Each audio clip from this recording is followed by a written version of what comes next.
It just must be meant to be. That's how it is.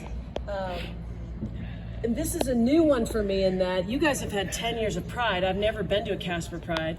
And I'll tell you the story. I have not come to Casper on behalf or in the queer community like ever, because there really wasn't one.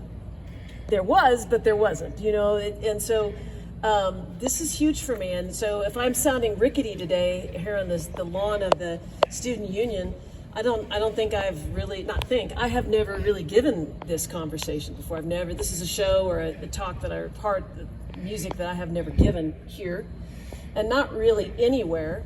And I think if you're, whatever age you are, I can tell you if you identify in part of the queer community, it's not like something you wake up every day and go, well, I am a queer person, and we're going to queer camp, and we're going to a queer concert, and we're going to a queer restaurant and queer coffee. I mean, that's just ridiculous.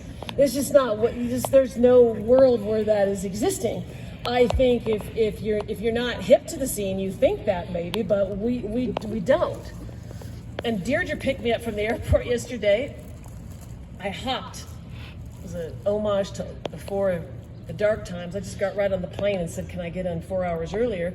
Came and picked me up, and she brought up a point, which is, I think there's people in a certain age group that we kind of going, oh God, do I really got to go to Pride and do this? Because I really don't think that I want to come and be around in a clown costume representing the queer community, because I don't think that I'm anything different. This is a classic. I'm just old. I don't even want to go out. I'm not an other. And I'm just really comfortable. Why do I need to go to that? And you had a point. Because it gets to be the point, you're living your life so long, you don't really, the Pride Parade could come by with the Barnum and Bailey circus down your front street, and you'd be like, what the hell's that? And it's like, well, that's the Pride. And you'd be like, oh, okay, we gotta go be part of that. And I'm thinking a lot of things as I come to Casper for this.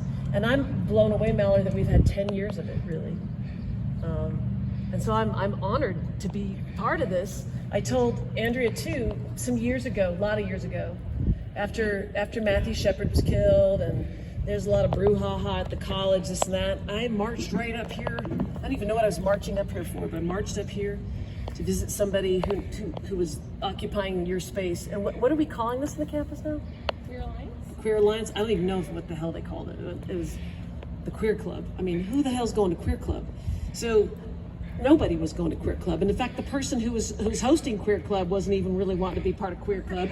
And they're long gone, I do know that. They're just sitting in this, like, one of these offices around here. I said, well, what's going on? And they said, well, nothing, nobody's coming.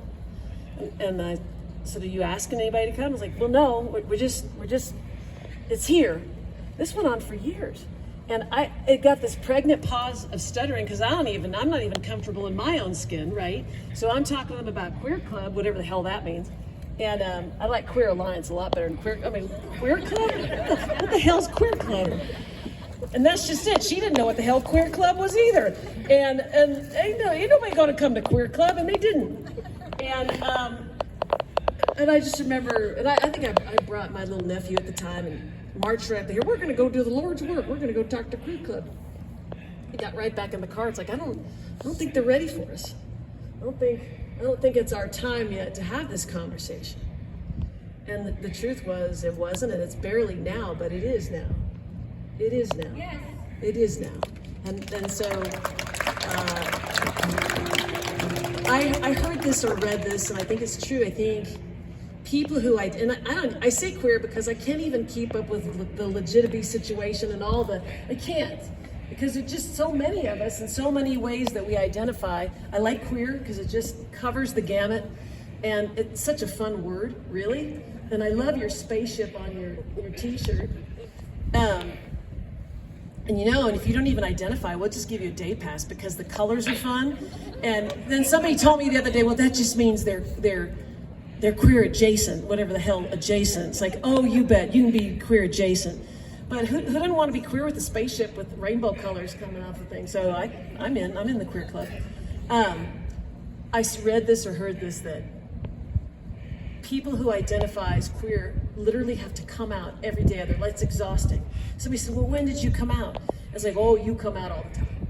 You come out all the time. Something happens in conversation, you have to lay your marker down. Oh, and there's this pregnant pause, and you constantly, and you get, I'm just speaking of it, you kind of get sick of it. Who the hell wants to come out all the time?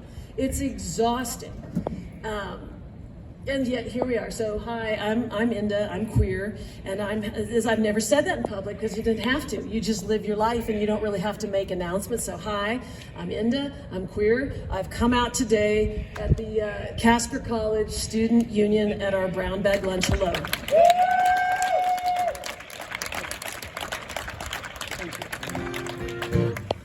So look, I can wax and wane on this, and I'd love to. I'm gonna play some songs, this and that, but we have such a great age range here of experience in life. I see it, and so I'll play some music. This is the good one. Except Mark's taping it, and he knows I can be cheeky, and that's okay. I know you'll edit. This is where we do our best cheeky work here on these lawns when it's like a lunch. The best stuff gets told on these ones. I'm happy to bring in some thoughts, and I'm happy to open up any kind of conversation. So let's just see how it goes. Thank you for assembling us, Andrea. This is beautiful, and thank you for that beautiful welcome. Yeah.